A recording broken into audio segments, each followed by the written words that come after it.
Breaking news from Tel Aviv. Chaos erupted in a residential area after a reported Iranian missile armed with cluster munitions struck on Wednesday, leaving significant structural damage and claiming the lives of a couple in their 70s. Footage shows police and emergency responders rushing to the scene, cordoning off streets, and searching for survivors amid debris scattered across apartments. Homeowner Dan Drin described the terrifying moments. "I heard abnormal knocking at the front door. When I went to check, it felt like I was stepping on shards. Across the hall, the entire apartment was completely destroyed."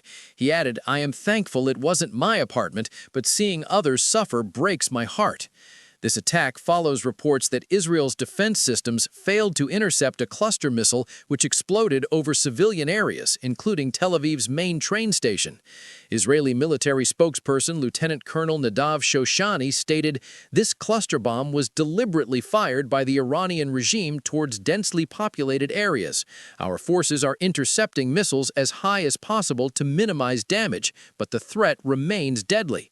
The broader conflict began when the U.S. and Israel launched strikes on Iran on February 28th.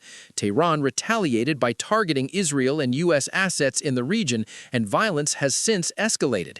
Israel and Hezbollah have exchanged attacks, while explosions and missile strikes have been reported in multiple Gulf states. The crisis is not only causing civilian casualties, but also shaking global markets. Energy prices are soaring as the Strait of Hormuz, a critical artery handling 20% of the world's oil traffic, is effectively closed. Analysts warn that the conflict could destabilize both regional security and global energy supplies. Authorities continue to assess the situation as emergency crews search damaged buildings for survivors.